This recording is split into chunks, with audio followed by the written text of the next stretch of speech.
நீ ஆர்ட்ஸ் தானடா படிச்ச, எப்படி ஐடில வேலை பார்க்குற? எந்த டிகிரினாலும் பரவாயில்லண்ணா. சென்னையில் இருக்க எஸ்எல்ஏ ஐடி ட்ரைனிங் இன்ஸ்டியூட் தான் நான் ட்ரைனிங் எடுத்தேன். மாதம் 30,000 சம்பாதிக்கிறேன். சூப்பர்டா. For IT training and placement, contact 88707 67784.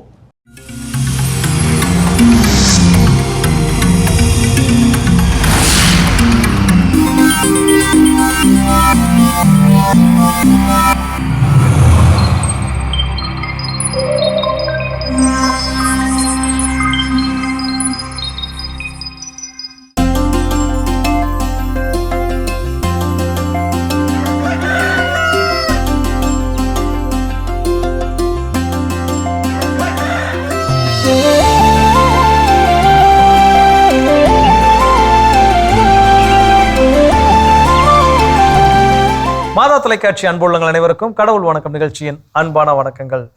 வணக்கம் கல்பனா, எப்படி இருக்கிறீங்க? நலமா இருக்கேன் ஜோ, நீங்க எப்படி இருக்கீங்க? எல்லா நாள் போல இன்றைய நாள் மகிழ்ச்சி உற்சாகம் சிறப்பான நாளை தொடங்கி இருக்குது. நம்ம எல்லாருக்குமே ஒரு மகிழ்ச்சி வந்துட்டு இருக்கோம். ஏன்னா நம்ம கடல் வணக்கம் தளத்துல இருக்கோம்ல, பார்த்து கொண்டிருக்கும் இறை மக்கள் எல்லாம் கதை சொல்லுமா கல்பனா அப்படின்னு சொல்றது அப்பதான் அந்த மகிழ்ச்சி வந்து கலக்கமா கண்டிப்பா கிடையவே கிடையாது. அது ஜோவுடைய விருப்பம் வேணா இருக்கலாம், ஆனா இறை மக்களுடைய விருப்பம் நான் கதை சொல்லணும் அப்படின்றதா இருக்கும். சொல்லுங்க, கதைக்குள்ள போயிடலாம். ஒரு ஏழை சிறுவன் தலையில வந்து பாத்தீங்கன்னா ஒரு கூடை நிறைய வந்து காய்கறியை வச்சுட்டு வித்துட்டு வந்துட்டு இருக்கான். அவங்க அம்மா வந்து சந்தையில வந்து காய்கறி விற்கிறவங்க. ஸோ இவன் வந்துட்டே இருக்கும்போது என்ன ஆகுது, கரெக்டா வீடை கிட்ட ரீச் ஆகிறதுக்கு முன்னாடி ஒரு பெரிய கல் ஒன்று வழியில இருக்கு. அதை அவன் பார்த்துட்றான். அவன் தலையிலயும் வந்து ஒரு பெரிய பாரம் இருக்கு, அதை வந்து எடுத்து வைக்கலாம் அப்படின்னு அவன் கிட்ட போறப்போ அவனுடைய நினைப்பு எப்படி ஆயிடுதுன்னா, சரி யாராவது போனாங்கன்னா எப்படி விழுந்துருவாங்க, நம்ம எடுத்து வைக்கலாம்னு தான் கிட்ட போறான். ஆனா அவனுக்கு மனசு எப்படி இருக்குன்னா, அந்த மாதிரி ஒரு லெத்தாஜி ஒரு ஃபீல் அவனுக்கு கிடைச்சிருது. யாரும் விழலாம் மாட்டாங்க, நம்ம போலாம் அப்படின்ற மாதிரி அவன் போறான். அப்படி யார் விழுந்தாலும் நம்மளுக்கு என்ன பிரச்சனை, நம்ம வேலையை நம்ம போய் பார்ப்போம் அப்படின்னு சொல்லிட்டு கிளம்பிடுறான். அவங்க வீட்டுக்கும் போயிடுறான். திடீர்னு ஒரு பெரிய சத்தம் ஒண்ணு. அவன் வீட்டுல இருந்து ஓடி வரான். ஓடி வந்து பார்த்தா அவங்க அம்மா என்ன பண்ணிடுறாங்க, அந்த கல்லை தடுக்கி கீழே விழுந்துடுறாங்க. உடனே அவங்க அம்மா வந்து கைப்பிடியில அப்படியே தாங்கி கொண்டு போறப்போ அவன் மனசுல என்ன தோணுது அப்படின்னா, இந்த கல்லை நம்ம தானே ஃபர்ஸ்ட் பார்த்தோம், நம்ம என்னதான் நம்ம தலையில பாரம் இருந்தாலும் அதை எடுத்து வச்சிருந்து இதை தள்ளி வச்சிருந்தோம்னா நமக்கு விரும்பினவங்க நமக்கு பிடிச்சவங்க இன்னைக்கு காயப்பட்டு நமக்கு எப்படி வலிக்குதோ அந்த மாதிரி தானே யாரோ விழுந்ததா கூட அவங்களுடைய உறவுகளுக்கும் இந்த மாதிரி வலி கொடுத்துருக்கோம். ஸோ நம்ம எப்போ எந்த ஒரு வழியில எங்க போனாலும் நமக்கு ஒரு தடங்கள் இருக்கு அப்படின்னா அதை வந்து தள்ளி விட்டுட்டு போகணுமே தவிர மற்றவங்களுக்கு அந்த வழியை கொடுத்துட்டு போகணும் அப்படின்றத யோசிக்க கூடாது. கண்டிப்பா சில எண்ணங்கள் நமக்கு தோன்றுகிறதா உடனடியாக அதை செய்யப்பட வேண்டும். அது நல்ல எண்ணங்களை நல்ல செயல்களை நிச்சயமாக தள்ளி போட கூடாது அப்படிங்கிற ஒரு நல்ல சிந்தனை இந்த கதை நமக்கு கொடுத்திருக்குது. இந்த சிந்தனையோடு இன்னைக்கு நம்ம நாளை தொடங்கலாம். இப்ப ஆலய தரிசனம் பார்க்கலாம்.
தரிசனம் நம்ம பார்த்துட்டோம். இந்த இனிய காலை வேலையை அற்புதமா தொடங்கிவிட்டோம் என்றே சொல்லலாம். இந்த அற்புதமான நாளை இன்னும் அற்புதமாக மாற்றிக்கொள்ள வேண்டும் அப்படின்னா இன்னைக்கு நம்ம என்ன கடத்தி கொண்டு போகிறோம். ஸோ இன்னைக்கான நாள் ஒரு சிறப்பான நாள். என்ன அப்படின்னா இன்னைக்கு வந்து international day for tug of war அப்படின்னு சொல்லி, இந்த டக் ஆஃப் வார்னா கயிறு இழுத்தல் போட்டி அப்படின்னு நம்ம சொல்லக்கூடிய வடம் இழுத்தல் போட்டி. குறிப்பா பொங்கல் சமயங்களெல்லாம் நம்ம என்ன பண்ணுவோம், அந்த போட்டிகள்லாம் விளையாடி இருப்போம், பங்கெடுத்திருப்போம் இல்லைங்களா. ஸோ அப்போ அதுக்குன்னே ஒரு ஸ்பெஷல் டே. எனக்கு வந்து உலகின் பல இடங்கள்ல இந்த டக் ஆஃப் வார் அது அவங்களுடைய கலாச்சாரத்திற்கு ஏற்றாற் போல அதுல வேற சில ரூல்ஸ் அண்ட் ரெகுலேஷன்ஸ் அப்படிலாம் கொஞ்சம் மாறிலாம் என்ன பண்ணுவோம் எடுத்து விளையாடிட்டு இருக்கோம். ஸோ அதை பத்தின ஒரு ஸ்பெஷல் டே. இந்த டக் ஆஃப் வார் விளையாடும்போது பார்த்தீங்க, கயிறு இழுத்தல் போட்டிலாம் பார்த்தீங்கன்னா அந்த டைம் அது வரைக்கும் சாதுவா இருக்கிறவங்க அந்த கயிறு இழுக்கிறப்போ அந்த ஃபேஸை பார்க்கணும் பார்த்தீங்கன்னா அது வெறித்தனமா இருப்பாங்க. அந்த கயிறை என்னாலும் விட மாட்டாங்க. குறிப்பா சில கயிறு இழுத்தல் போட்டிலாம் பார்த்தீங்கன்னா இழுத்து முடிச்சு பார்த்தா ஒரு டீம் பொத்துன்னு கீழே என்ன பண்ணிருப்பாங்க, விழுந்திருப்பாங்க. அவங்க நினைச்சிருந்தா அந்த கயிறுல இருந்து என்ன பண்ணிருக்கலாம், கையை எடுத்துருக்கலாம். ஆனா என்ன எடுத்திருக்க மாட்டாங்க. இழுத்தாலும் அந்த இதை பிடி என்ன பண்ணிருப்பாங்க, சிக்குன்னு பிடிச்சிருப்பாங்க. இப்ப இதுல இருந்து நாம என்ன ஒரு பாடத்தை கற்றுக்கொள்ள வேண்டும் வாழ்க்கையில் அப்படின்னா, நம்ம கடவுள் அந்த மாதிரி என்ன பண்ணிடணும், பிடிச்சிக்கணும், சிக்குன்னு பிடிச்சிக்கணும். ஸோ அப்படி சிக்குன்னு பிடிச்சிக்கிறதுக்கு நாம என்ன செய்யணும், அதை தான் எனக்கு என்ன பண்ண போறோம், தெரிஞ்சுக்க போறோம். சிறப்பு. ஸோ அதுல முதல் விஷயம் என்ன சொல்றாங்க அப்படின்னா, ஒரு ரெட்ரீட் ஒரு முறை போயிருந்தப்போ அந்த ரெட்ரீட் முடிந்து எல்லாரும் கிளம்ப போறோம். ஸோ அப்போ அந்த ரெட்ரீட்ல ஃபைனல் ஸ்பீச் அந்த ரெட்ரீட் கொடுத்தவர் என்ன பண்றாரு, சொல்லிட்டு இருக்கிறாரு, எல்லாரும் ஒரு அழகான பைக் வச்சிருக்கிறீங்க, அந்த பைக் என்ன பண்றீங்க, வாங்குறீங்க, உங்களுக்கு விருப்பமான பைக்கை வாங்கியிருக்கிறீங்க, விருப்பமான வண்ணம், விருப்பமான ஸ்டிக்கர் ஒட்டியிருக்கிறீங்க, விருப்பமான இடங்களுக்கு அந்த பைக்ல என்ன பண்றீங்க, எடுத்துட்டு போறீங்க எல்லாம். அப்போ அந்த பைக் கொஞ்சம் ஏதோ பிரச்சனை கொடுக்குன்னு தெரியறப்போ உடனே என்ன பண்ணுவீங்க, சர்வீஸ் சென்டருக்கு எடுத்துட்டு வருவீங்க. அது சர்வீஸ் பண்ணுவாங்க, திரும்ப அது சரியாகும், திரும்ப எடுத்துட்டு போவீங்க. அப்புறம் ஒரு 3-4 மாசம் கழிச்சு திரும்ப அது பழுதடையும், திரும்ப என்ன பண்ணுவீங்க, சர்வீஸ் சென்டர். அது போலதான் இந்த ரெட்ரீட்டும். ஸோ இன்னைக்கு உங்களை சர்வீஸ் பண்ணி என்ன பண்ணியிருக்கிறோம், அனுப்பியிருக்கிறோம். ஸோ மீண்டும் அழுக்கடைகின்ற பொழுது அப்பப்போ அந்த ரெட்ரீட்டில் நீங்க என்ன பண்ணணும், பங்கெடுக்கணும் அப்படின்னு சொல்லி ஒரு மெசேஜ் என்ன பண்ணாங்க, சொன்னாங்க. ஸோ அப்போ இறைவனோடு நாம் எப்போதும் தொடர்ந்து உடன் இருந்தால் அப்படின்னா அடிக்கடி இந்த மாதிரி சர்வீஸ் போக வேண்டிய வேலை கிடையாது. ஸோ அப்போ அந்த கன்சிஸ்டன்ட் கடவுளோடு நாம் தொடர்ந்து இணைந்திருப்பது, நம்ம எப்பெல்லாம் கடவுளோட தொடர்ந்து இணைந்திருப்போம்னு பார்த்தீங்கன்னா மாசத்துல 1ஆம் தேதியிலேருந்து 10ஆம் தேதி வரைக்கும் கடவுளோட தொடர்ந்து இணைந்திருப்போம். ஏன் அப்படின்னு பார்த்தீங்கன்னா எனக்கு சம்பளம் வந்து அந்த 10 நாளைக்கு தேவையான எந்த செலவும் பொருளாதாரத்தை பற்றியோ எதை பற்றி நமக்கு கவலைகள் என்ன இருக்காது. அப்போ கடவுளோட கோயிலுக்கு போறதா ஜெபம் செய்யறது எல்லாம் கரெக்டாக நடக்கும்.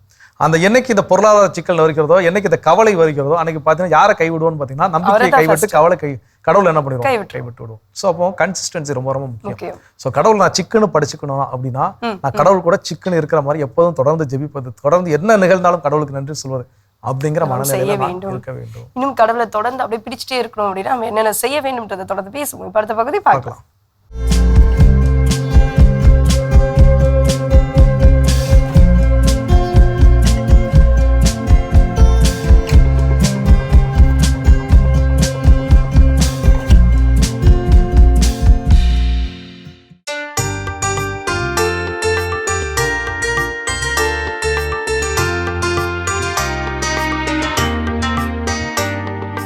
ஆண்டவர் மீது நம்பிக்கை கொண்டவரே பேறு பெற்றவர், பேறு பெற்றவர். ஆண்டவர் மீது நம்பிக்கை கொண்டவரே பேறு பெற்றவர், பேறு பெற்றவர். நற்பேறு பெற்றவர் யார், அவர் பொல்லாரின் சொல்லின்படி நடவாதவர், பாவிகளின் தீய வழி நில்லாதவர், இகழ்வாரின் குழுவினில் அமராதவர். ஆனால் அவர் ஆண்டவரின் திருச்சட்டத்தில் மகிழ்ச்சியுறுபவர், அவரது சட்டத்தை பற்றி இரவும் பகலும் சிந்திப்பவர். அவர் நீரோடையோரம் நடப்பட்ட மரம் போல் இருப்பார், பருவ காலத்தில் கனிதந்து என்றும் பசுமையாயிருக்கும் அம்மரத்திற்கு ஒப்பாவார், தாம் செய்வதனைத்திலும் வெற்றி பெறுவார்.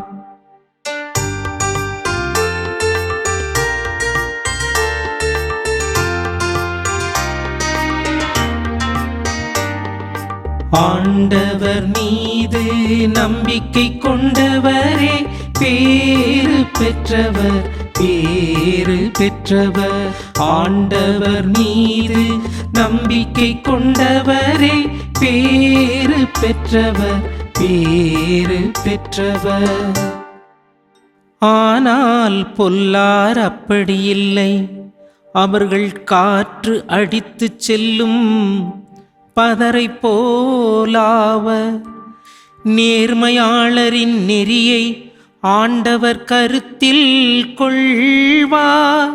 பொல்லாரின் வழியோ அழிவை தரும். பொல்லாரின் வழியோ அழிவை தரும்.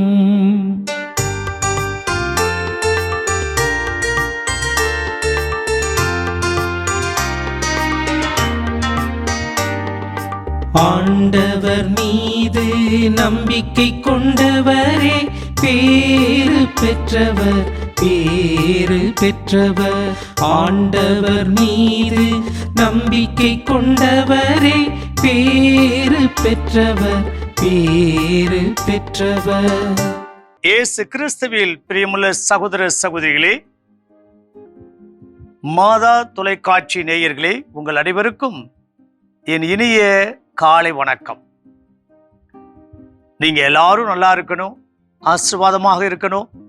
இன்றைய நாள் இனிய நாளாக, ஆஸ்வதிக்கப்பட்ட நாளாக அமையட்டும். நேற்றுதான் நாம் திருநீற்றுப்புதனை சிறப்பித்தோம். இன்று தவக்காலத்தின் 2ஆம் நாள். நமக்கு ஒரு மாபெரும் அழைப்பை திருப்பாடல் ஆசிரியர் அழைப்பு விடுக்கின்றார். இன்று நம்முடைய தியானத்திற்கு திருப்பாடல் 1. 6 வசனங்களே கொண்ட ஒரு அற்புதமான உன்னதமான திருப்பாடல் என்றால் அது மிகையாகாது.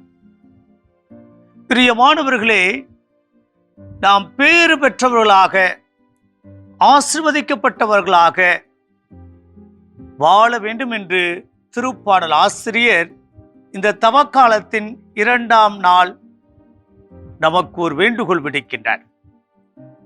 பேறு பெற்றவர்களா, நீதிமான்களா, ஆசீர்வதிக்கப்பட்டவர்களா? ஆம், அப்படிப்பட்ட நபர்கள் ஒரு 3 காரியங்களை நமக்கு வலியுறுத்துகிறார்.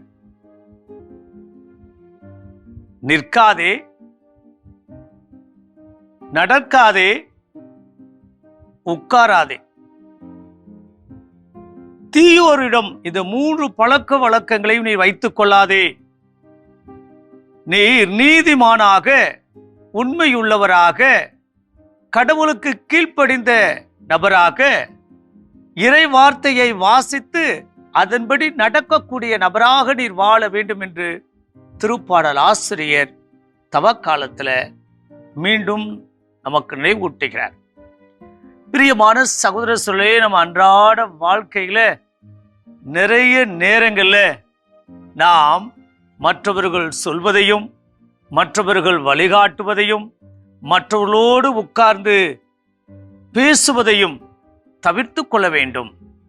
அதுவும் சிறப்பான விதத்தில் கெட்டவர்கள் அல்லது எதிர்மறை சக்தி கொண்டவர்கள், தீயவர்கள், பாவத்தை ஒரு பொருட்டாக நினைக்காதவர்கள், பெரிய பெரிய காரியங்கள் செய்தாலும் அது அவர்களுக்கு குற்ற உணர்வு ஏற்படுத்தாத நபர்கள் கூட நம் வாழ்க்கையில, நம்ம மத்தியில வாழ்ந்து கொண்டுதான் இருக்கின்றார்கள்.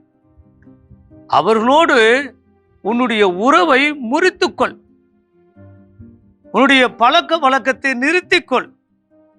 ஏனென்றால் நீ தேவனுடைய பிள்ளை. அப்படிப்பட்ட நபரை எப்படி ஆசீர்வதிப்பேன் என்பதை 3வது வசனத்துல தெள்ள தெளிவாக திருப்பாடல் ஆசிரியர் நமக்கு நினைவூட்டுகிறார்.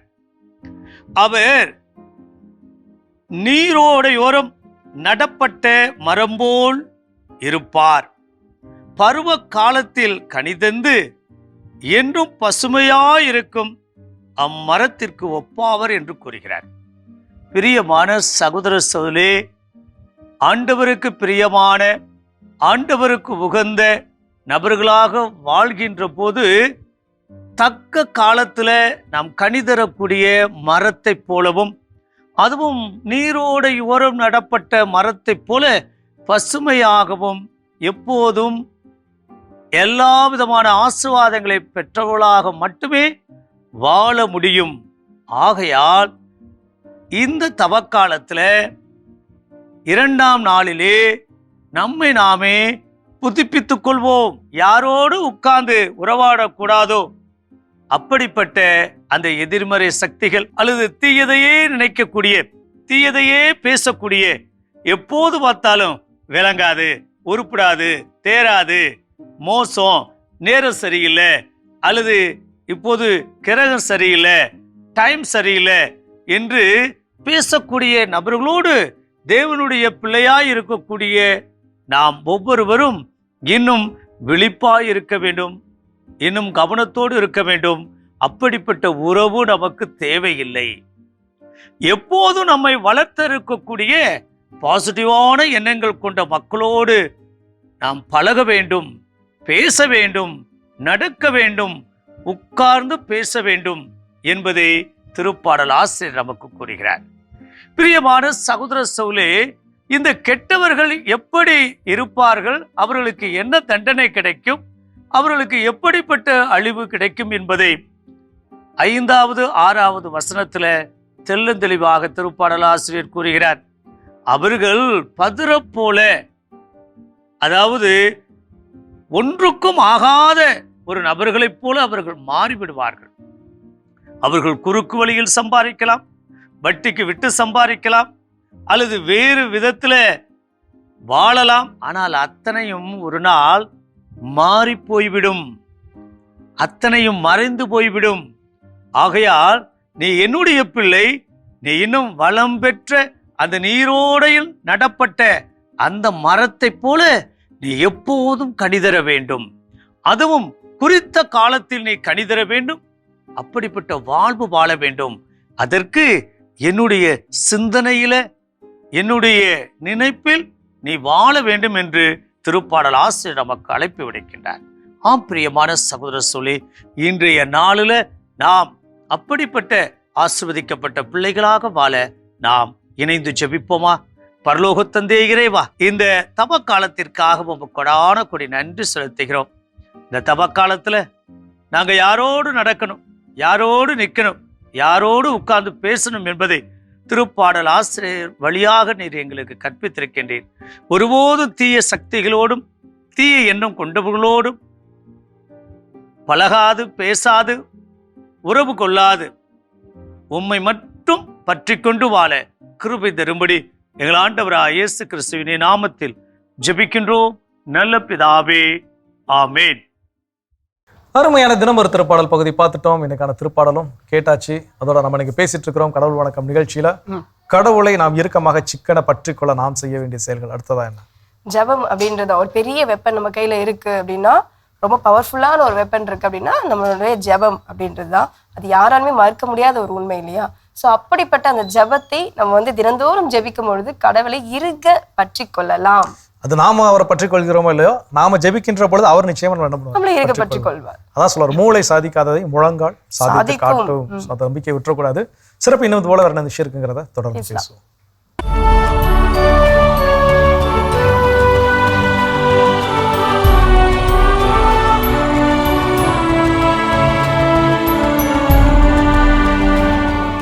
பிப்ரவரி 19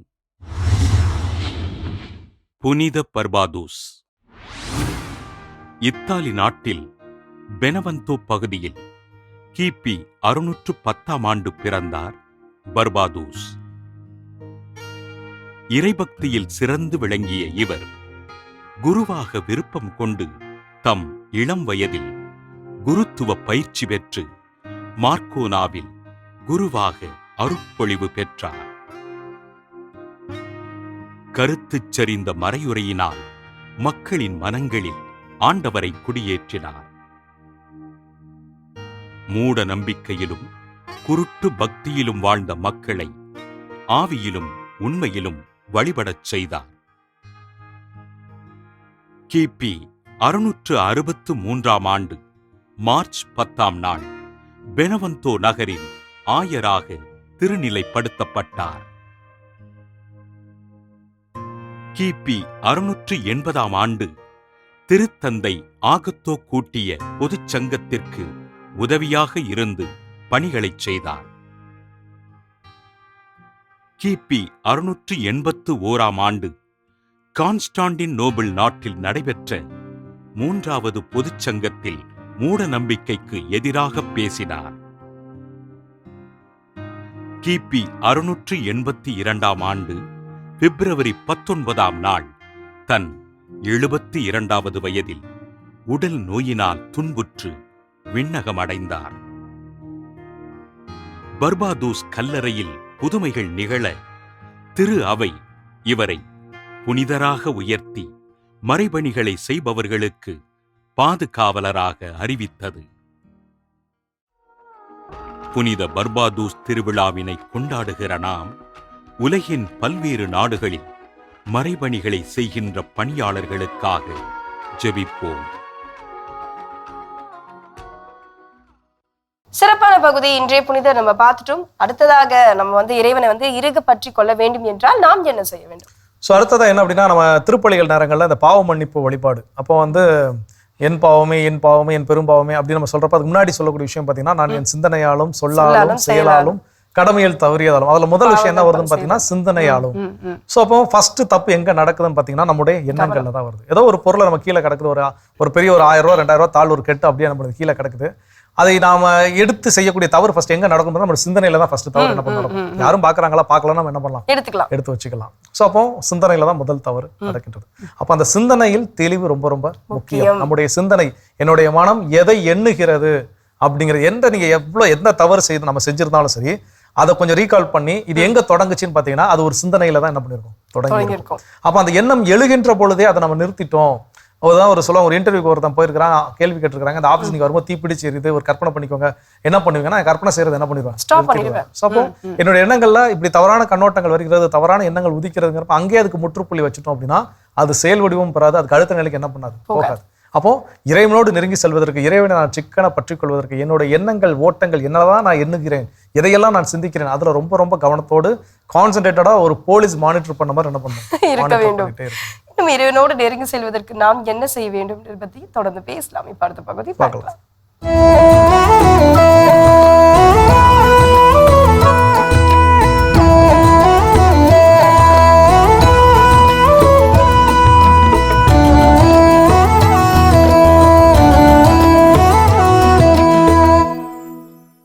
புலிவட்டத்திலிருந்து பிணையல் வேலை நடந்து கொண்டிருக்க நிதானமாக உழைத்துக் கொண்டிருந்தார் சம்சாரி.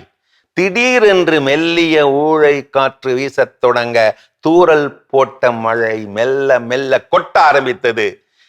பிணையை பொலிவட்டத்திலிருந்து வெளியே பத்தி விட்டு பொலியை அவசர அவசரமாக கட்டினார். அந்த ஊழை காற்றோடும் அடித்த மழையோடும் மல்லு கட்டி பலமாக திண்டாடி போனார் சம்சாரி. இதையெல்லாம் களத்துக்கு பக்கத்து மடத்தில் குளிருக்கு உணக்கையாய் அடக்கமாய் குந்தி இருந்தவர்கள் பார்த்து கொண்டிருந்தார்கள். குந்தி இருந்தவர்கள் 2 சன்னியாசிகள். குந்தி இருந்த அந்த ஒரு சன்னியாசி சொன்னாரு, சன்னியாசிதான் ராஜா, சம்சாரி நாயி. இன்னொருவர் அதை கேட்டு ஆமோதித்தபடி உறக்க சிரித்தார். இதை கேட்டுவிட்டு மழை காற்றில் திண்டாடிய சம்சாரி அப்போதைக்கு எதுவும் சொல்லவில்லை. வீடு வந்து சேர்ந்தார். மங்கிய மாலை மயக்கத்து உணவு நேரம் அது. வந்த சம்சாரி மனைவி விழாவி வைத்திருந்த வெந்நீரில் சுகமாய் குளித்துவிட்டு கும்பாவுக்கு முன்னால் பசியோடு அமர்ந்தார். இதமான சூடான ஆவி பறக்கும் களியையும் பருப்பு கறியையும் பரிமாறினாள் சம்சாரியின் மனைவி. குழந்தைகள் கூடி வந்து வட்டம் போட்டு அமர்ந்து ஆனந்தமாய் அளவலாகியபடி சினிப்பாணி போட்டு சிரி என்று சிரித்து சாப்பிட்டு கொண்டிருக்க வீட்டு பூனைக்குட்டியும் குர் என்று செல்ல குரல் எழுப்பி அவர்கள் மீது மகிழ்ச்சியோடு உராய்ந்து சாப்பாடு கேட்டு வாங்கி சாப்பிட்டு கொண்டிருக்க அந்த நேரத்தில் ஒரு குரல் வந்தது வாசலிலிருந்து. இன்னும் விடாத மழையில் நனைந்தபடியே, அம்மா, தாயே, பிச்சை தர்மபிரபு. திருவோடு சகிதமாக நின்றிருந்த அந்த சன்னியாசியை எட்டி பார்த்த சம்சாரி கேட்டார் நக்கலாக, என்ன சொன்னீர் சன்னியாசியாரே? சன்னியாசிதான் ராஜா, சம்சாரி நாயா? சன்னியாசி ராசாவாகிய நீங்க போய் இப்படி வந்து ஒரு சம்சாரி நாய் வீட்டுல பிச்சை கேட்கலாமா? தலைகுனிவோடு சொன்னாராம் சன்னியாசி, சாமி, நான் சொன்னது குத்தந்தான், ரொம்ப பெரிய குத்தந்தான். இப்போ இங்க சம்சாரிதான் ராசா, சன்னியாசிதான் நாயி. பசி போக்கும் அன்னை குழந்தைக்கு தெய்வம் என்றால் உலகத்தின் பசியை போக்கும் சம்சாரியும் தெய்வம்தானே. சம்சாரி உற்பத்தி செய்யும் பொருளை சாப்பிடுகின்ற நாம் சம்சாரி சாப்பிட்டானா என்று கேட்பதே இல்லையே. தன் உழைப்பு திருடப்படுகிறது என தெரிந்தும் விடாமல் உழைத்துக் கொண்டிருப்பவர்கள் 2 பேர். ஒருவர் தேனி, இன்னொருவர் விவசாயி. விளைவித்தவனை வீதியில் நிற்கவிட்டு விபரீதத்தை தேடுகிறான் விலை வைத்தவன். படித்தால்தான் வேலை என்று சொல்லித் தரும் இந்த சமூகம் விதைத்தால்தான் சோறு என்று சொல்லித் தருகிறதில்லையே. என்ன சமூகம் இது? காட்டில் வேலை செய்பவரை கேவலமாகவும் கணினியில் வேலை செய்பவரை கௌரவமாகவும் நினைப்பவருக்கு தெரியவில்லை அரிசியை டவுன்லோடு செய்து சாப்பிட முடியாது என்று. தான் உழைத்து சேர்த்த பணத்தை வங்கியில் போடாமல் தன் உணவுக்காக மண்ணிலேயே போடுபவர் தான் விவசாயி. 120 கோடி வாக்காளர்கள் இருந்தாலும் நஷ்டத்தில் இயங்கும் ஒரே நிறுவனம் விவசாயம் மட்டும்தான். குழந்தைகளுக்கான பெற்றோருக்கான எச்சரிக்கை இது. வியர்வை வரும் வரை விளையாடியது அந்த காலம். செல்போனில் பேட்டரி லோ ஆகும் வரை விளையாடுவது இந்த காலம். மறவாதே மாதா டிவி நட்பே, பிடி நெல்லையும் படிநெல்லாக மாற்றுபவர் இறைவன் என்பதால் விவசாயியோடு இறைவனும் உழைப்பாளியே. 10 ரூபாய் கொடுத்து பேருந்தில் போனால் பேர குழந்தைகளுக்கு மிட்டாய் வாங்க முடியாது என்று சுமையுடன் நடந்தே செல்பவர்தான் நம்ம வீட்டு விவசாயி தாத்தா. அருமையான கதைகள் 1000 பகுதி பார்த்துட்டோம். இன்னைக்கான கதையும் சிந்தனையும் கேட்டாச்சு. அதோட நாம இன்னைக்கு பேசிட்டு இருக்கிறோம் கடவுள் வணக்கம் நிகழ்ச்சியில கடவுளை சிக்கன பற்றிக்கொள்ள நாம் செய்ய வேண்டிய செயல்கள். அடுத்ததா என்ன? கண்டிப்பா இறைவனோடு நம்ம நெருங்கி செல்ல வேண்டும் என்றால் நம்மளுடைய வாழ்க்கையில எப்பயுமே ஒரு கன்வீனியன்ஸா நம்ம வந்து லைஃப் வந்து அப்படியே மூவ் பண்ணிக்கலாம் அப்படின்னு நினைப்போம்ல. அப்படி இல்லாமல் ஒரு கீழ்ப்படிதலோட இருக்க வேண்டும். நம்ம இதை செய்யறோம் அப்படின்றப்போ ஓகே இதுல என்ன செய்ய முடியும் அப்படின்றத நம்ம நினைச்சு பார்க்கணும். அதை விட்டுட்டு ஓகே இது வந்து எனக்கு செட் ஆகும் இல்லை இது எனக்கு செட் ஆகாது அப்படின்னு நம்ம நினைக்காமல் அந்த கீழ்ப்படிதலோடு எந்த ஒரு செயலும் செய்ய வேண்டும். கண்டிப்பாக சில நேரங்கள் ரெட்ரீட் ஏதாவது போயிருக்கிறேன் அப்படின்னா அதை ரெட் கொடுக்க போகிறப்போ நான் கேட்கக்கூடிய முதல் கேள்வி என்னவா இருக்குன்னு பார்த்தீங்கன்னா, மோஸ்ட்லி நம்ம சர்ச்சஸில் கேத்தலிக் ஸ்டூடெண்ட்ஸ் அவங்களுக்கு தான் கொடுக்குறது கூப்பிடுவாங்க. அப்போ வந்து கேட்கக்கூடிய முதல் கேள்வி என்னவா இருக்கும் பார்த்தீங்கன்னா, இங்குள்ள யாரெல்லாம் கிறிஸ்தவர்கள் இருக்கீங்க, யாரெல்லாம் கத்தோலிக்க கிறிஸ்தவர்கள் இருக்கிறீங்க அப்படின்னு. எப்போ எல்லாரும் என்ன பண்ணுவோம், கேட்டோன்னே கை தூக்கும், எல்லாம் ரைஸ் பண்ணி கை தூக்கும். அப்போ சில கேள்விகள் அடுத்த கேள்வி கேட்கின்ற பொழுது தான் அந்த கை கொண்டு வந்தா என்ன ஆகும், அதில் நம்முடைய கைகளும் இருக்கும். நிச்சயமாக உயர்த்தப்பட்ட கைகள் கீழே இறங்குவது. என்னன்னா, நாம் கிறிஸ்துவை பின்பற்றுகிறோம், கிறிஸ்துவாக வாழ்கிறோம், கிறிஸ்து என்னுடைய கடவுள், என்னுடைய ரோல் மாடல், எனக்கு எல்லாம் அவர் தான் எனக்கு தாயும் தந்தையும் தகப்பனும் எல்லாம். நம்ம ஜெபிக்கிறலாம் பார்த்தீங்கன்னா நம்ம அப்படி வார்த்தைகளை என்ன பண்ணுவோம், அடுக்கி வைப்போம். ஓகே, அவர் சொன்ன மாதிரி தான் நாம வாழ்ந்துட்டு இருக்கிறோமா அப்படின்னு கேட்கின்ற பொழுதுதான் ஒவ்வொரு கேள்விக்கான விடைகளும் நம்மளை டவுன் பண்ணிக்கிட்டே வரும். அவர் எல்லாரும் சமம் அப்படின்னு சொல்லியிருக்கிறார். எல்லாரையும் அன்பு செய், பகைவரையும் அன்பு செய்யணும்னு சொல்லியிருக்கிறார். நாம செய்யறோமா தெரியல. ஸோ அப்போ சில விஷயங்கள் இப்படி நம்ம டவுன் பண்ணிட்டே வர்றப்போ நம்ம உண்மையான கிறிஸ்தவர்களான்னு கேட்டா இல்ல தெரியல அப்படிங்கிற பதில் தான் வரும். நாமெல்லாம் எதெல்லாம் அவர் சொன்ன விஷயங்கள் நம் உடலுக்கு வலியை ஏற்படுத்தாமல் நம்மளால ஈஸியா செய்ய முடியுதோ அதெல்லாம் நம்ம என்ன பண்ணுவோம், செஞ்சுக்குவோம். ஏன்னா அதன் வழியாக மட்டுமே நான் என்ன பண்றேன், கிறிஸ்துவை பின்பற்றுகிறேன். என்னைக்கு வந்து ஒரு தவறை கண்டு அதை சுட்டி காட்ட வேண்டும், உண்மைக்கு சான்று பகர வேண்டும், உண்மையை எடுத்துரைக்கணும், ஃபீல்டுக்கு வந்து போராடணும், இதெல்லாம் எனக்கு வழி தரக்கூடிய விஷயங்கள், இதெல்லாம் எனக்கு வேதனை தரக்கூடிய விஷயங்கள். இதுக்கு என் உடம்பு என்ன ஆகுது, ஒத்துழைக்காது. ஊர் பக்கம் வட்டார வழக்கு ஒன்று சொல்லுவாங்க, கறி வலிக்குதா அப்படின்னு கேட்பாங்க. என்னன்னா உடல் கறி வந்து வேலை செய்யறதுக்கு வலிக்குதா அப்படின்னு சொல்லி. ஸோ அது போல செய்யக்கூடிய விஷயங்கள் இருக்கின்ற போது அது என் கம்ஃபர்ட் ஜோன் என்ன பண்ணுது, டிஸ்டர்ப் பண்ணுது. அப்ப நான் என்ன பண்ண மாட்டேன், அந்த டைம் நான் வந்து எதை நான் விட்டுருவேன், கை விட்டுருவோம் பார்த்தீங்கன்னா கிறிஸ்துவை நான் என்ன பண்ணிடுவேன், கைவிட்டு. ஆனால் நான் வெளியே சொல்லிக்கொள்ள நான் ஒரு கத்தோலிக்க கிறிஸ்தவன். அப்ப இங்க என்ன அப்படின்னா, கன்வீனியன்ஸை காட்டிலும் கீழ்ப்படிதல், ஒபீடியன்ஸ் தான் ரொம்ப ரொம்ப முக்கியம். நான் கடவுளை பற்றி கொள்வதற்கு அவர் சொல்லக்கூடிய விஷயங்கள் எனக்கு செய்வதற்கு கடினமாக இருந்தாலும் சரி, அதை செய்வதற்கு என் மனது ஒத்துழைக்கவில்லை அப்படின்னாலும் சரி, அதுல நான் ஓரமா என்னுடைய கன்வீனியன்ஸ், என்னுடைய கம்ஃபர்ட் ஜோன் எல்லாத்தையும் தள்ளி வைத்து விட்டு கடவுள் சொல்லியிருக்கிறார் நான் கீழ்ப்படிதலோடு செய்கிறேன் அப்படின்னு இருந்தா நாம் அவரை சிக்கனை பற்றிக்கொள்ள முடியும். அவரும் நம்மளை என்ன பண்ணுவாரு, சிக்கனை பற்றிக்கொள்வார். இல்லைன்னா நம்ம இந்த ட்ரெயினை விட்டுட்டு ட்ரெயினை பிடிக்க பின்னாடி ஓடின கதையை அவரை பிடிக்க ஓடிக்கிட்டே இருப்போம். அவர் முன்னாடி போய்கிட்டே தான் என்ன பண்ணுவார், இருப்பார். அற்புதம். இன்னும் தொடர்ந்து பேசுவோம். அடுத்த பகுதி பார்க்கலாம். அதுக்குள்ள ஒரு சின்ன பிரேக் போயிட்டு வரும்.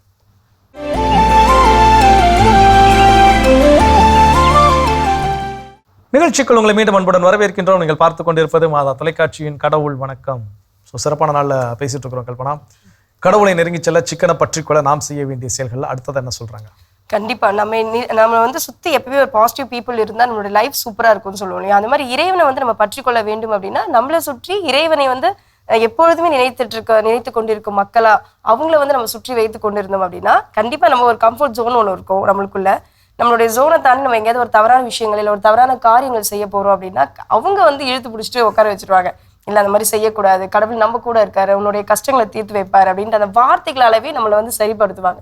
ஸோ அப்படிப்பட்ட அந்த மனிதர்கள் நம்ம கூட வச்சுக்கணும். அதான் சொன்ன, தடம் மாறும் போதும் தடம் தவறுகின்ற பொழுதும் தாங்கி பிடிப்பவனே உண்மையான நண்பன். அப்படிப்பட்ட ஃபெய்த் ஃபில்டு பீப்புள் நம்ம கூட இருக்கின்ற பொழுது நாம் வழி தவறி போனாலும் கூட அவர்கள் நம்ம அதை அனுமதிக்காமல் கடவுளிடம் செல்வதற்கான வழி என்ன தேடி கொடுத்துருவாங்க. ஸோ அப்போ அப்படிப்பட்ட மனிதர்களை உடன் வைத்துக் கொள்வதும் கூட கடவுளை சிக்கன பற்றுக் கொள்வதற்கான ஒரு எளிய வழி. கற்றுக்கொள்வோம், பயன்படுத்துவோம்.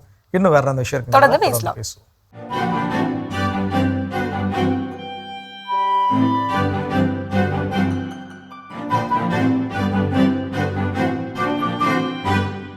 அன்பிற்கினிய மாதா தொலைக்காட்சி சுவைஞர்களே, தமிழினிய நெஞ்சங்களே, வணக்கம். திரிகடுகத்தில் இணைந்திருக்கும் உங்கள் ஒவ்வொருவருக்கும் இனிய நல் வாழ்த்துகள், நன்றி நிறைந்த வாழ்த்துகள். இன்று 3ஆம் செய்யுளுள் 3ஆம் பகுதியில் அடியெடுத்து வைக்கின்றோம்.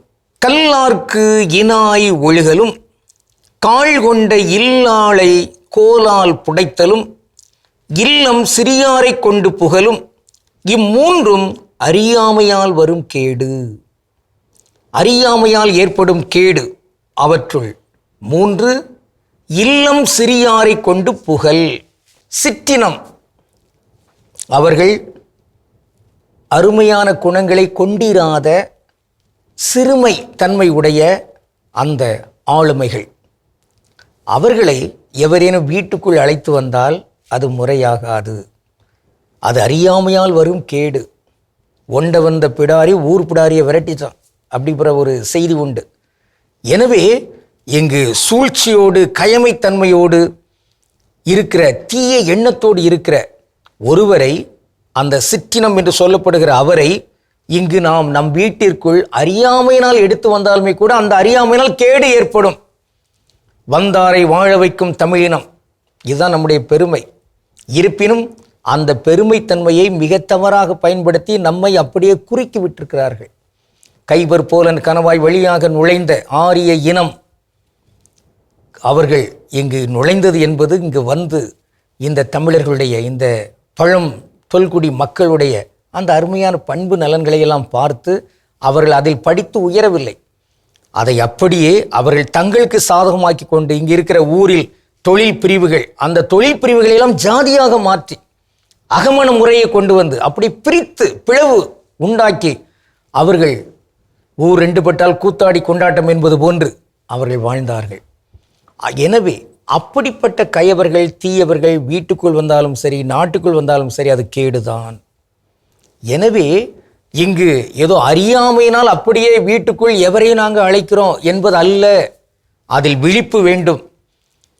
திருமுழுக்கு யோவான் கொலை செய்யப்பட்டார். இந்த 3 எது முதன்மையான காரணம்? ஏரோதனுடைய ஆசை, ஏரோதியாளுடைய கோபம், சலோமியினுடைய அறியாமை. ஒரு சுழலும் சொற்பொறி நடத்தலாம். 3 தான் காரணம். சலோமி என்கிற அந்த சிறுமி யாரிடம் ஆலோசனை கேட்டிருக்க கூடாதோ அவளிடம் போய் கேட்கிறார். தன் தாய்தான், ஆனால் அவள் கயமை உள்ளத்தோடு பழிவாங்குகிற எண்ணத்தோடு இருக்கிறாள். அந்த நேரத்தில் இந்த சலோமி என்கிற சிறுமி அந்த தாயை தன் உள்ளம் என்னும் வீட்டுக்குள் கொண்டு வருகிறார். அங்கு அந்த கயமைத்தனம், அந்த சூழ்ச்சி வெளிப்படுகிறது. எனவே திருமுழுக்கு யோவானுடைய தலையை இவர் கேட்கிறார். இதை போன்று பல்வேறு வகையான கயமைத்தனங்கள் இங்கு ஊடுருவக்கூடும். வள்ளுவர் குறிப்பிடுவார், சிற்றினம் அஞ்சும் பெருமை சிறுமைதான் சுற்றமாய் சூழ்ந்துவிடும். யாரெல்லாம் பெருமைக்குரியவங்களாக சிறப்பு மாந்தர்களாக இருக்கிறாங்களோ அவங்க இந்த மாதிரியான கயமை உள்ளம் கொண்ட சிற்றினமாக இருக்கக்கூடிய அவர்களுடைய நட்பை தூக்கி தூர வைத்துருவாங்க. அதான் சொன்னாங்க, துஷ்டனை கண்டால் தூர ஓடு என்று. ஆனால் சிற்றினம் படைத்தவர்கள் அவர்கள் இந்த மாதிரியான தகாத அந்த நட்பை உள்ளே கொண்டு வந்து விடுவார்கள் அறியாமையினால். ஆக நாம் பெருமைத்தன்மைக்குரிய பேராற்றல்களாக இங்கு இருக்க வேண்டும் என்பதுதான் நமக்கு தரப்படுகிற அழைப்பு. எல்லாரும் மாந்தர்கள், எல்லாரும் கடவுளின் சாயல்கள், எல்லாருமே கடவுளின் சாயல்களாகத்தான் இங்கு வளர்ந்து உருவாக வேண்டும். இந்த இடத்தை, இந்த மண்ணை இறையாட்சிக்குரிய இடமாக மாற்ற வேண்டும். எல்லாருமே மனமாறுவதற்கான வாய்ப்பு சூழல் உண்டு. மனமாறுவதற்கு வாய்ப்பு சூழலை நாம் மென்மையாக உருவாக்க வேண்டுமே அன்றி இப்பொழுது மனம் மாறாமல் இருக்கிற அவரை உடனடியாக இங்கு வீட்டுக்குள் அழைத்து வருவது என்பது அது பெருங்கேட்டை விளைவிக்கும். எனவே எவருடன் நட்பு பாராட்டினாலும் நட்பு ஆராய்ந்து பாராட்ட வேண்டும் என்பதுதான் நமக்கு சான்றோர் கற்றுத்தந்திருக்கிறார்கள். நல் ஆதனாரும் இதை முன்வைக்கிறார். அந்த வகையில் அறியாமையினால் வருகின்ற அந்த கேடுகளை இந்த செய்யுளில் நல் ஆதனார் இங்கு பதிவு செய்கிறார். 1, கல்வி அறிவு இல்லாதவரோடு நட்பு பாராட்டுதல். 2, தனக்கென்று சொந்தமாக வருகை தந்திருக்கிற அந்த மனைவியை கம்பு கொண்டு அடித்தல், புடைத்தல். 3, இத்தகைய சிற்றினமாகவே செயல்படுகிற சிறுமைத்தனம் கொண்டவர்களை வீட்டுக்குள் அழைத்து வருதல். இந்த 3மே அறியாமையினால் வருகின்ற கேடுகள். விழிப்பு கொள்வோம், விழிப்பு கொள்ள வைப்போம் என்று உறுதியேற்றுக்கொள்வோம். இன்று நாம் பார்க்கவிருக்கும் ஒரு சிறப்பு சொல் பவனம். பவனம்னா என்ன? பல நேரங்கள் முன்னால் எப்படிலாம் வச்சுருக்காங்க, அதாவது ரெஜி பவனம் அப்படின்னா என்ன? ரெஜி இல்லம் என்பது தான், அல்லது அகம் என்றெல்லாம் நாம் சொல்லலாம். ஆக இல்லம், வீடு, அகம் என்பனதான் தமிழ். பவனம் தமிழ் இல்லை. கடவுளுக்கு திருவிழமானால் மீண்டும் நாளை திரிகடுகத்தில் இணைந்து மகிழ்வோம். நன்றி, வணக்கம். சிறப்பான பகுதி திரிகடுகம் நம்ம பார்த்துட்டோம். இன்றைய நாள் கடவுளை நம்ம நெருங்கி செல்ல வேண்டும் இறைவனை அப்படின்னா நம்ம என்ன செய்ய வேண்டும் அடுத்ததாக? அடுத்ததா அவரை சிக்கன பற்றிக்கொள்ள, அவரை நெருங்கி செல்ல செய்ய வேண்டிய செயல்கள், அதற்கு தடையாக இருக்கக்கூடிய தடை காரணிகள் என்ன அப்படிங்கிறது தெரிஞ்சு அதுல இருந்து நான் விடுபட்டு இருக்க கற்றுக்கொள்ள வேண்டும். என்னுடைய ஸ்மார்ட் ஃபோன் எனக்கு ரொம்ப டிஸ்டர்பன்ஸாக இருக்குது. என்னுடைய ஸ்பிரிச்சுவல் லைஃபுக்கு, கடவுளோடு நெருங்கி செல்வதற்கு எனக்கு டிஸ்டர்பன்ஸாக இருக்குன்னா அதை தூக்கி தூர வச்சுட்டு ஒரு சாதாரண பட்டன் ஃபோன் வாங்கிக்கிறதுல எந்த தப்பும் கிடையாது. அது ஜஸ்ட் ஃபோன் வந்தால் பேசுறதுக்கும் பிறரை தொடர்பு கொள்வதற்கு மட்டும் இருக்கக்கூடிய ஒரு தொடர்பு சாதனம். அதை அந்த லெவலில் நான் என்ன பண்ணிக்கணும், பயன்படுத்தி கொள்ள வேண்டும். ஸோ அதான் நம்முடைய சொல்லியிருப்பாங்களே, நான் 2 கண்கள் உடையவனாய் நான் நரகத்தில் தள்ளப்படுவதை விட 1 கண்கள் பிடுங்கப்பட்ட நிலையில் நான் விண்ணகத்திற்கு செல்வது எவ்வளவோ மேல். ஸோ அப்போ எனக்கு பாவத்திற்கு தடையாக, நான் பாவம் செய்வதற்கு எனக்கு தூண்டுதலாக இருக்கக்கூடிய, நன்மை செய்வதற்கு தடையாக இருக்கக்கூடிய விஷயங்கள் என்ன அதை நான் கண்டுணர்ந்து அதிலிருந்து நான் விலகி இருக்க கற்றுக்கொண்டேன் அப்படின்னா கடவுளை சிக்கன பற்றிக்கொள்ள முடியும். இன்னும் அவர் எப்படி சிக்கன பற்றிக்கொள்ளலாம் தொடர்ந்து பேசலாம். இப்ப அடுத்த பகுதி பார்க்கலாம்.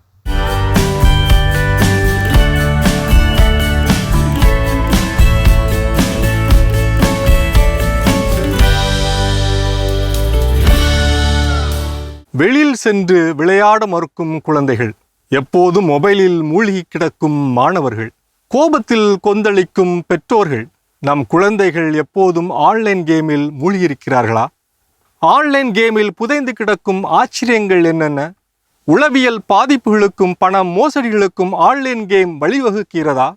அதற்கான பதிலை வலை உலகத்தில் அருள்வாக்கின் ஒளியில் தேடுவோமா? மத்தேயு 25:1-13 10 கன்னியர் உவமை. மணமகனை எதிர்கொண்டு மணமகளின் தோழியர் 10 பேர் தங்கள் விளக்குகளை எடுத்துக்கொண்டு புறப்பட்டு சென்றார்கள். அவர்களுள் 5 பேர் அறிவிலிகள், 5 பேர் முன்மதி உடையவர்கள். அறிவிலிகள் 5 தங்கள் விளக்குகளை எடுத்து சென்றார்கள், ஆனால் தங்களோடு எண்ணெய் எடுத்து செல்லவில்லை. முன்மதியுடையோர் தங்கள் விளக்குகளுடன் கலங்களில் எண்ணெயும் எடுத்து சென்றனர். எல்லோர் கைகளிலும் விளக்குகள் இருப்பது போல இன்று எல்லோர் கைகளிலும் மொபைல் போன் இருக்கிறது. அறிவிலிகள் அவற்றை கேளிக்கைகளுக்காக பயன்படுத்த நினைக்கின்றனர். முன்மதியுடையோர் அவற்றை ஞானம் என்னும் எண்ணெய் ஊற்றி இறை மகிமைக்காக பயன்படுத்துகின்றனர். இன்று ஆன்லைன் விளையாட்டுகள் பல விதங்களில் உள்ளன. Massive multiplayer online role playing games என்னும் விர்ச்சுவல் விளையாட்டுக்களை விளையாடுபவர்கள் தங்களை அந்த விளையாட்டின் கதாபாத்திரங்களாக சித்தரித்து ஒருவர் மற்றவரோடு சண்டையில், பந்தயத்தில், போட்டியில் ஈடுபடுகின்றனர். இதனால் ஆன்லைன் மைதானத்தில் மட்டும் அல்ல, ஆஃப்லைன் வாழ்விலும் சண்டைகளும் ஆபத்துக்களும் நீளுகின்றன என்கின்றனர் நிபுணர்கள். Online Casio games, online Casio விளையாட்டுகள் வழக்கமான கேஷியோ விளையாட்டுகளைப் போல ஆன்லைனில் விளையாடப்படுகிறது. இது பணம் வைத்து சூதாடுவது. தமிழகத்தில் மட்டும் கடந்த 3 ஆண்டுகளில் 2021 முதல் 2023 வரை 40க்கும் மேற்பட்டவர்கள் ஆன்லைன் விளையாட்டுகளில் பணத்தை இழந்த விரக்தியில் தற்கொலை செய்துள்ளனர் என்பது மிகுந்த அதிர்ச்சியை ஏற்படுத்துகிறது. ஃபர்ஸ்ட் பர்சன் ஷூட்டர் என்னும் ஆன்லைன் விளையாட்டுகள் முப்பரிமாண விர்ச்சுவல் தளத்தில் ஆயுதங்களை கொண்டு சண்டையிட்டு விளையாடுவது. இவ்வகை விளையாட்டுக்களை விளையாடும் போது நாமே விளையாடுகிறோம் என்ற உணர்வு ஏற்படுகிறது. தான் விளையாட்டில் வீழ்த்தப்பட்டால் அல்லது கொல்லப்பட்டால் பல்வேறு மனநல நோய்களுக்கு விளையாடுபவர் தள்ளப்படுகின்றார். ஆட்டக்காரர் வேர்சஸ் சூழல், பிளேயர் வேர்சஸ் என்விரான்மெண்ட் என்னும் வகை விளையாட்டு ஆட்டக்காரர்களை செயற்கை நுண்ணறிவோடு செயற்கையான ஆன்லைன் களங்களில் விளையாட வைக்கிறது. இதில் மல்லுக்கட்டி விளையாடி வெல்வது என்பது கொம்பு தேனுக்கு ஆசைப்படுவது போன்றது. இன்னும் இதே போன்ற பல ஆயிரக்கணக்கான ஆன்லைன் விளையாட்டுகள் இருக்கின்றன. இந்தியாவில் 2025 ஆண்டில் ஆன்லைன் விளையாட்டு சந்தை 25 முதல் 30% அதிகரித்திருக்கிறது என்றும் ஆன்லைன் விளையாடுபவர்கள் 42 கோடியிலிருந்து 50 கோடியாக அதிகரித்திருக்கின்றார்கள் என்று புள்ளி விவரம் ஒன்று ஆன்லைன் விளையாட்டின் அசூர வளர்ச்சியை கோடிட்டு காட்டுகிறது. வீட்டிலேயே குழந்தைகள் கேட்கும் ஆன்லைன் விளையாட்டுகளை பெரியவர்களே சரியான தளங்களிலிருந்து தரவிறக்கம் செய்து தருவது நல்லது. ஏதாவது விபரீதம் நடந்தால், பண மோசடி நடந்தால் அதனை ஸ்கிரீன்ஷாட் எடுத்து வைத்துக் கொள்வது சிறப்பு வாய்ந்ததாக இருக்கும். வங்கி கணக்கு விவரங்களை அல்லது சொந்த விவரங்களை வெளியிடாமல் பார்த்து கொள்ள வேண்டும்.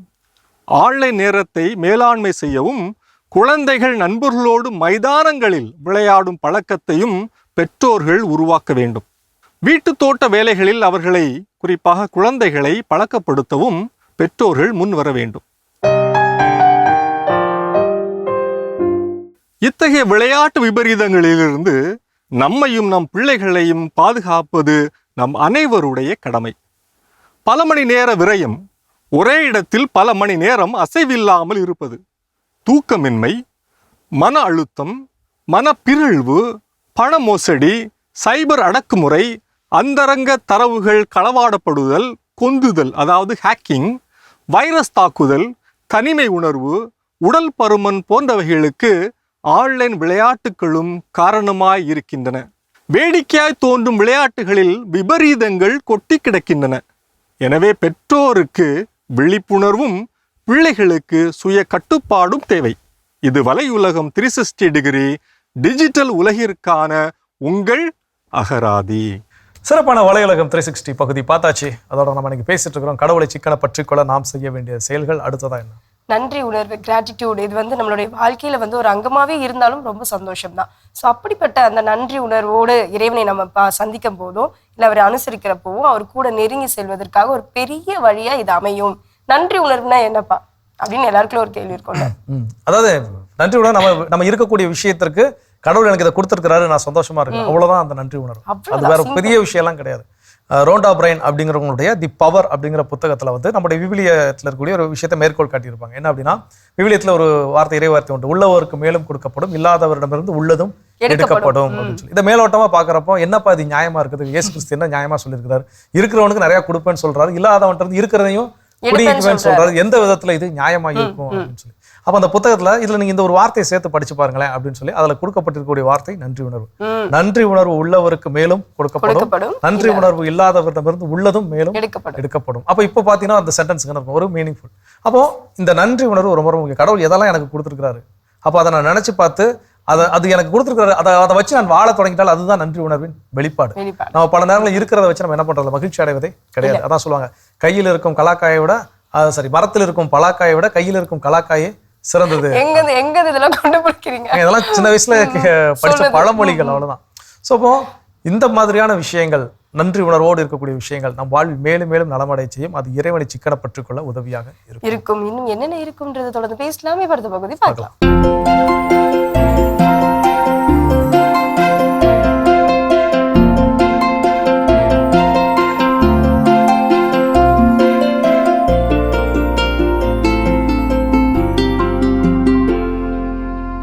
அனைவருக்கும் வணக்கம். இன்றைய பதிவில் நம்ம பார்க்க போகிற விஷயம் என்னென்னா, மண்புழு உரம் பற்றி. இந்த மண்புழு உரம் ஆக்சுவலாக உங்களுக்கு தெரியும், இருந்தாலும் நீங்கள் எங்கே மனசில் பயப்படுவீங்க அதை செய்கிறதுக்கு அப்படின்னா, நம்ம இதுவரையிலும் கேவிகே, அதாவது அதாவது வேளாண் விஞ்ஞான மையம் அவங்கள்ட்டையோ, அல்லது தமிழ்நாடு வேளாண்மை பல்கலைக்கழகம் அல்லது வேளாண்மை துறை, தோட்டக்கலைத்துறை அவங்களோட பண்ணைகள் எல்லாம் போய் பார்த்தா என்ன செஞ்சுருப்பாங்கன்னா, பெரிய தொட்டி கட்டி போட்டிருப்பாங்க. சிமெண்ட்டில் தொட்டி கட்டி தான் மண்புழுக்களை உற்பத்தி பண்ணியிருப்பாங்க. மேலே ஒரு ஷெட்டு போட்டிருப்பாங்க.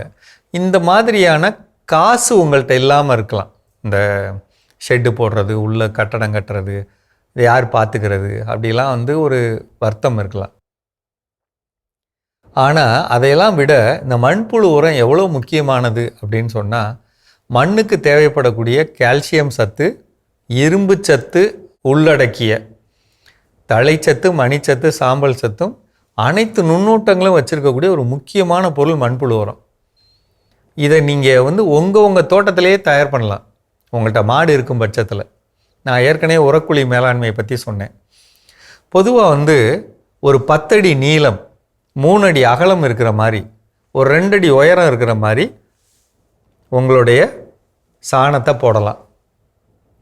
இந்த சாணத்தில் இந்த அளவுக்கு 10 அடி நீளம், 3 அடி அகலம், 2 அடி உயரத்துக்கு ஒரு 1000 புழுக்கள், மண்புழுக்கள் இருக்கிற மாதிரி, அதாவது நியாயத்துக்கு பார்த்தா 1 கிலோ 300 ரூபாய் சொல்லுவாங்க. அதை வாங்கி நீங்கள் மேலே போட்டுக்கலாம். தினசரி 10 லிட்டர் தண்ணி தெளிக்கணும். மட்டைகள் வச்சு மூடி விடலாம். அதாவது பறவைகள் மண்புழுவை கொத்திட்டு போகாமல் இருக்க தென்னை மட்டையை வச்சே மூடி விடலாம்.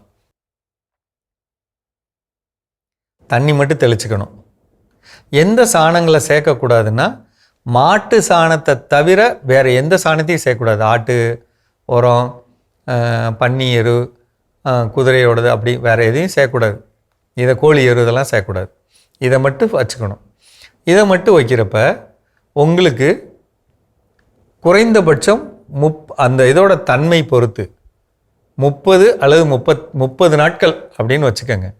அதுக்கப்புறமே உங்களுக்கு மண்புழு உரம் உற்பத்தியாக ஆரம்பிக்கும். அது பார்க்க எப்படி இருக்கும்? மண்புழுக்கள் சாணத்தை சாப்பிட்டு அதோட எச்சத்தை கொண்டு மேலே போட்டு போகும். அப்போ அது பார்த்தா எப்படி இருக்கும்? ரவை மாதிரி இருக்கும். ஒரு தகடு வச்சு மேலக்கு அது அப்படியே சுரண்டணும்னா வரக்கூடிய பொருள் தான் மண்புழு உரம். இந்த மண்புழு உரத்தை நீங்கள் மூட்டை போட்டெல்லாம் கட்டி வைக்கக்கூடாதுங்க. அது பெரிய தவறு. அதோட தன்மை போயிடும். அதுக்கு பதிலாக ஏதாவது ஒரு இடத்துல குமிச்சு வைக்கலாம். கீழே ஒரு பிளாஸ்டிக் பை போட்டு குமிச்சு வைக்கலாம். அல்லது நேரடியாக உங்கள் நிலத்தில் இருக்கக்கூடிய தாவரங்களுக்கு போட்டு வைக்கலாம். விற்பனை பண்ணணும்னா மட்டும் குமிச்சு வைங்க. எப்போ கேட்குறாங்களோ அப்போ மூட்டை போடுங்க. நீங்களாக இது பண்ண வேண்டாம். இந்த ஒரு விஷயத்தை மட்டும் கணக்கில் வச்சுக்கிட்டோம்னா மண்புழு உரம் நமக்கு ஒரு அடிப்படை திறனூட்டப்பட்ட சத்தாக மாறும். இப்போ நம்ம என்ன சொல்லியிருக்கோம் ஏற்கனவேன்னா, ஊட்டமேற்றிய தொழு உரம் எப்படி தயாரிக்கிறேன்னு சொன்னோம். அந்த தயாரிக்கிறதுக்கு நீங்கள் அதிக அளவில் பணம் செலவழிக்க, அதாவது 2000 ரூபா ஒரு டிராக்டர் லோடுக்கு எப்படியும் ஒரு 1200 ரூபா அளவுக்குள்ள பொருளை போட்டு நீங்கள் அதை ரெடி பண்ணி கொண்டு வரணும். அதுக்கு பதிலாக இந்த 300 ரூபா மண்புழு அதை மட்டும் போட்டுட்டு தொடர்ந்து நீங்கள் இதை எடுத்தது போக மீதமும் நீங்கள் மாட்டு சாணத்தை போட்டுக்கிட்டே வரலாம். தண்ணி மட்டும் தெளிச்சுக்கிட்டா போதும். டெய்லி 10 லிட்டர் தண்ணி தெளிக்கணும். அது கூட இன்னும் நம்ம செயல்பாடு அதிகரிக்கணும் அப்படின்னு சொன்னால் என்ன பண்ணலாம்?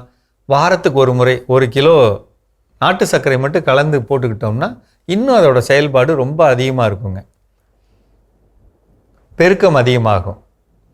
அதாவது பூமிக்குள்ளே அந்த மண்புழு போகாமல் மேலேயே இருந்து செய்ய வாய்ப்பு இருக்குது. அதாவது மரங்களுக்கு நடுவுலேயே வச்சு நீங்கள் வளர்க்கலாம். எல்லா நிலத்துக்குமான உங்களுக்கு அதிகமாக தேவைக்கு போக மிச்சத்தை மற்றவங்களுக்கு விற்பனை பண்ணலாம். கொஞ்சம் முயற்சி பண்ணுங்கள். ரொம்ப எளிமையான தொழில்நுட்பம். மண்புழு யாருக்கும் கிடைக்கலன்னா சொல்லுங்கள், நான் அதுக்கான ஏற்பாடுகளை பண்ணுறேன். மீண்டும் சந்திப்போம். சிறப்பான பகுதி உழவும் உயர்வும் நம்ம பார்த்துட்டோம். இறைவனை நம்ம இறுக பற்றி கொள்ள வேண்டும் என்றால் நாம் அடுத்ததாக என்ன செய்ய வேண்டும்? ஸோ அடுத்ததாக என்ன அப்படின்னா, நடிகர் ரஜினிகாந்த் ஒரு முறை மேடையில் சொல்லியிருப்பாரு, நீங்கள் எல்லாரும் நினைச்சிட்டு இருக்கேன் நான் யானைன்னு, நான் யானை இல்லை, நான் குதிரை, நான் விழுந்த உடனே டக்குன்னு எந்திரிச்சிருவேன்னு சொல்லி. ஸோ அப்போ அதுபோல் நம்முடைய வாழ்க்கையில் தவறு இழைக்கின்ற பொழுது எல்லாருமே தவறு இழைப்பார்கள் மனிதர்கள். ஆனால் அந்த தவறு செஞ்சுட்டு அதிலே ஐயோ நான் அதை செஞ்சுட்டேன்னு அழுது புலம்பி அதிலே இருப்பதை காட்டிலும், ஓகே நான் செஞ்சுட்டேன், அதை நான் முழு மனதோட நான் அக்செப்ட் பண்ணிக்கிட்டேன், நான் செஞ்ச தவறுக்கு நான் வருந்துகிறேன், இப்போ நான் திருந்துவதற்கான ஒரு வாய்ப்பு அப்படின்னு சொல்லி லைஃப்பை கடந்து செல்கின்ற பொழுது என்னால் இறைவனை நெருங்கி செல்ல முடியும், இறைவனை சிக்கனை பற்றிக்கொள்ள முடியும். அதை விடுத்து நம்ம ஆதாம் ஏவாளுடைய அந்த நிகழ்வுகளை நம்ம பார்க்குறோம். அவங்க தப்பு செஞ்ச பிறகு கடவுள்கிட்ட போய் மன்னிப்பு கேட்கறதுக்கு பயந்து என்ன பண்ணுறாங்க, ஓடி போய் ஒழிச்சுக்கிட்டதா தான் நம்ம என்ன பண்ணுறோம் படிக்கும். நம்மளும் பல நேரங்கள் என்ன பண்ணுறோம், கடவுள்கிட்ட விட்டு தப்பு செஞ்சிட்டோம் அப்படின்னு சொல்லி அதை மன்னிப்பு கேட்டு அதை ஏற்றுக்கொண்டு அதை திருந்தி வாழ்வதற்கான ஒரு வாய்ப்பாக வழியாக கருதாமல் அவர் வருகின்ற பொழுது என்ன பண்ணுறோம், அவர் விட்டு ஓடி ஒழிஞ்சிக்க தான் பார்க்குறோம். ஸோ அப்போ அந்த நேரத்தில் போய் சிக்கனை அவர் பற்றிக்கொள்ள முடியுமான்னு கேட்டால் நிச்சயமாக முடியாது. அப்போது தவறு இழைக்கின்றோம், ஓகே, ஆனால் அதிலிருந்து நான் விரைவாக வெளிவர வேண்டும், என் வாழ்வில் மாற்றத்தை காண வேண்டும். அது இறைவனை சிக்கனை பற்றிக்கொள்ள உதவும். இந்த புரிதல் கிடைச்சிருக்கும் நம்புவோம். இன்னும் தொடர்ந்து பேசலாம். இப்ப அடுத்த பகுதி பார்க்கலாம்.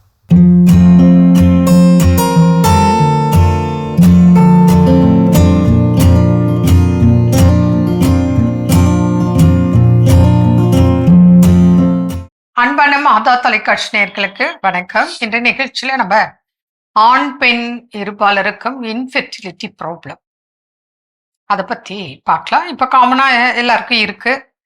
அது பெண்களா இருந்தா பிசிஓடி, அப்புறம் பாலிகுலர் ஸ்டடியில ப்ராப்ளம், அதாவது முட்டை சைஸ் இல்லாம இருக்கிறது, வெடிக்க செய்யாம இருக்கிறது, அதாவது கருமுட்டை உற்பத்தியில பிரச்சனை.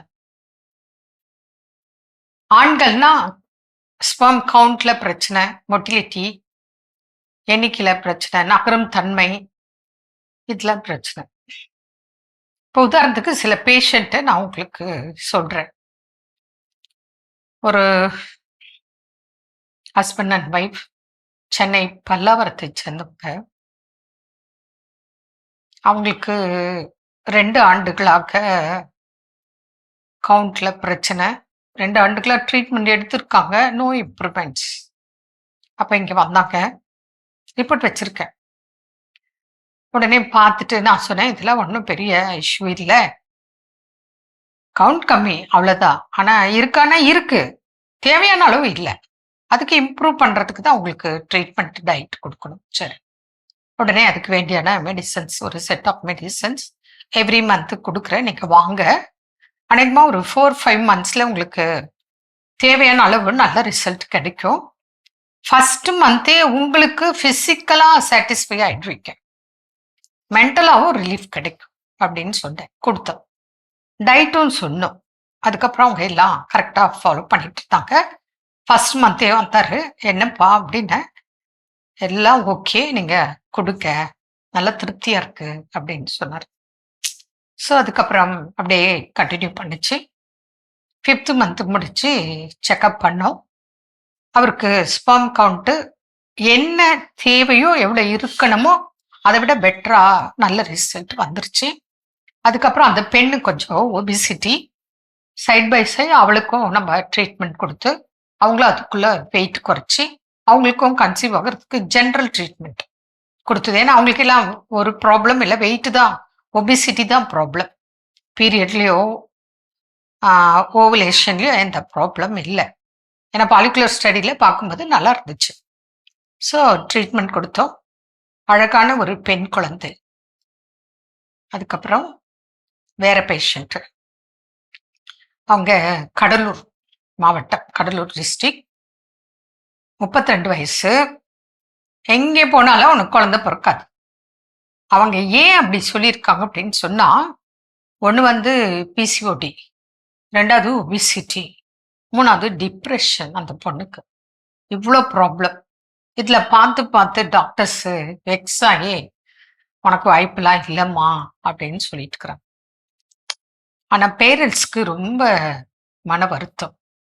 அங்கேருந்து எவ்ரி டைம் டாக்ஸியில் அந்த பொண்ணை எவ்ரி மந்த்து கூட்டிகிட்டு வருவாங்க. நான் சொல்வேன், ஏம்மா ஆன்லைன் வீடியோ கன்சல்டேஷன் பண்ணிட்டு கொரியரில் கூட வாங்கிக்கலான்னா, எதுக்காக அவங்க வந்தாங்கன்னு சொல்கிறேன்னா, எந்த அளவுக்கு மனசில் அவங்களுக்கு கவலை இருந்தா எதை பற்றி எந்த கஷ்டத்தையும் பார்க்கல, ஒரு குழந்தை கிடைச்ச போதும், அதுதான் அவங்களோட முக்கிய கருத்து, எண்ணம், அந்த முயற்சி.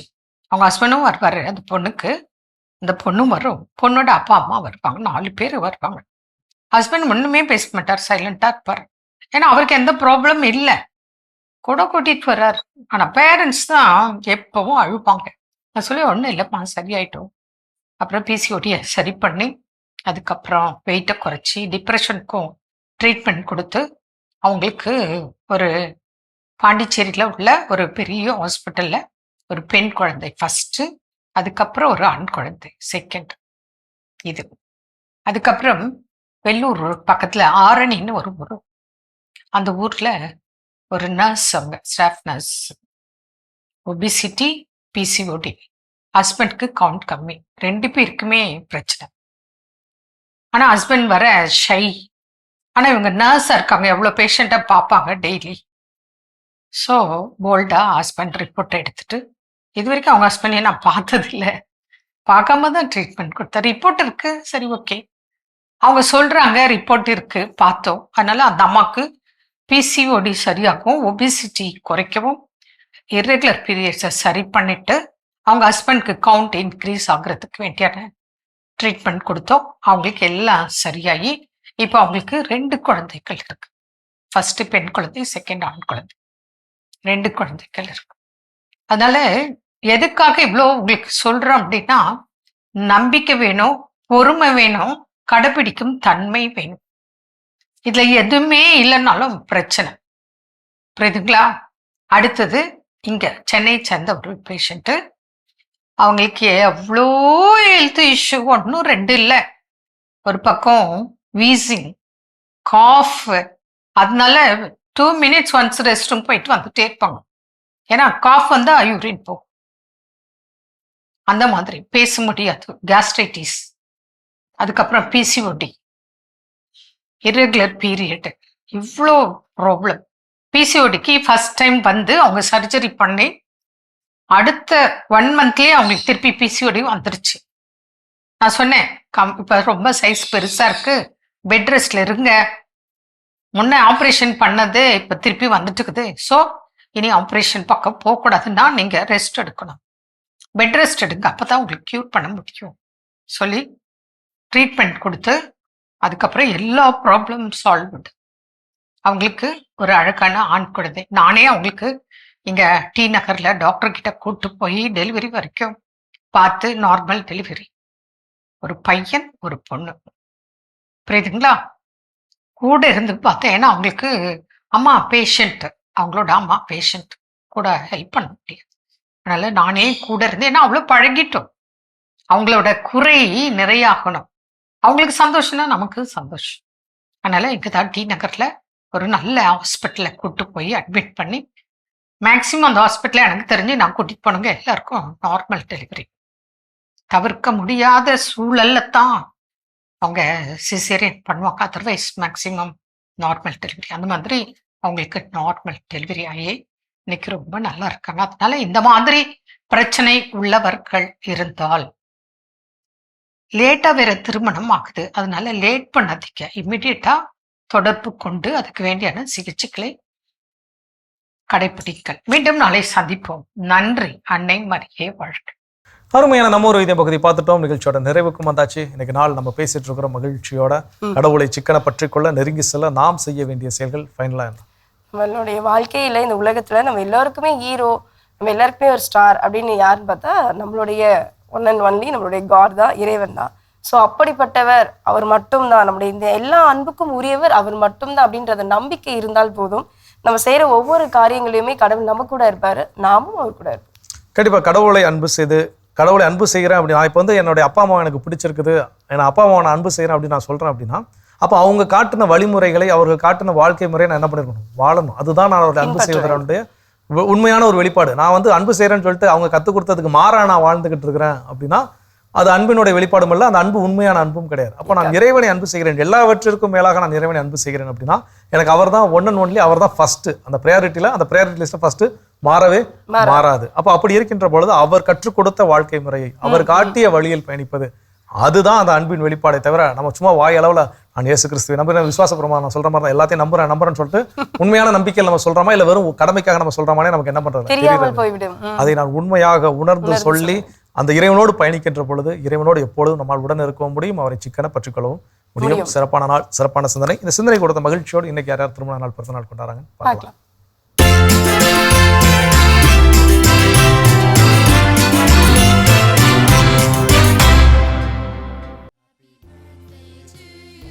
டெல்பினா இன்று தனது பிறந்த நாளினை கொண்டாடுகிறார். இவரை வாழ்த்துபவர்கள் அப்பா, அம்மா, சகோதரர், தாத்தாக்கள், பாட்டிகள், மாமாக்கள், அத்தைகள், குடும்பத்தினர், உறவினர்கள் மற்றும் நண்பர்கள். சிறப்பான விழாக்களும் பார்த்துட்டோம். இன்றைய நாள் யாரெல்லாம் விழா கொண்டாடுறாங்களோ அவங்க எல்லோருக்குமே நம்முடைய வாழ்த்துக்களை தெரிவிச்சுக்கலாம். அது மட்டும் இல்லாம அவங்களுக்கான ஸ்பெஷல் கிஃப்ட் காத்துட்டு இருக்கு. இறையாசிர் பார்க்கலாம்.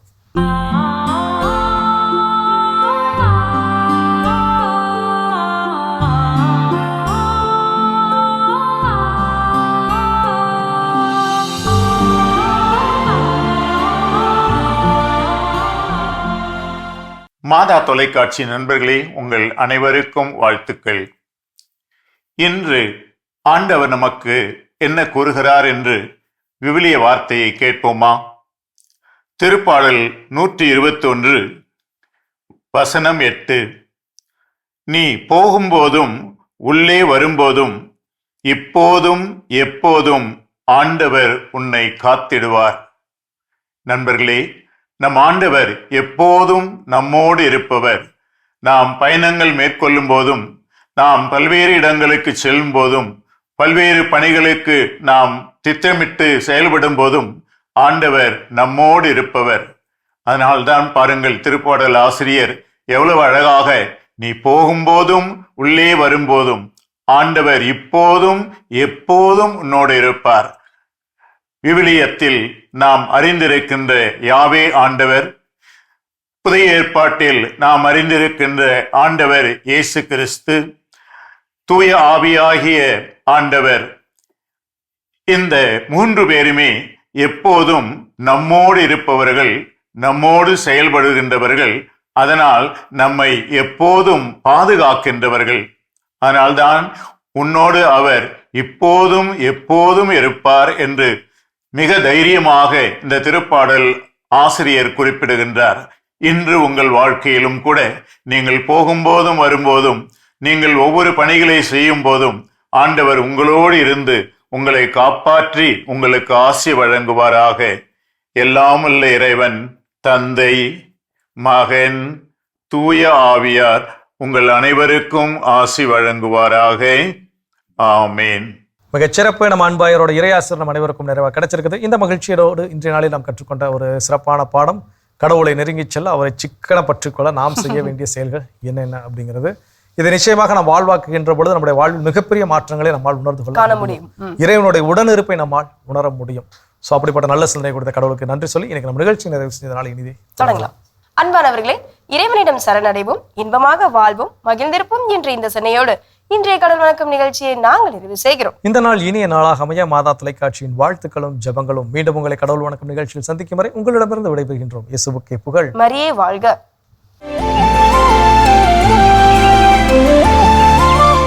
நீ ஆர்ட்ஸ் தானடா படிச்ச, எப்படி ஐடில வேலை பாக்குற? எந்த டிகிரினாலும் பரவாயில்லண்ணா. சென்னையில் இருக்க எஸ்எல்ஏ ஐடி ட்ரைனிங் இன்ஸ்டியூட் தான் நான் ட்ரைனிங் எடுத்தேன். மாசம் 30,000 சம்பாதிக்கிறேன். சூப்பர்டா. For IT training and placement, contact 8870767784.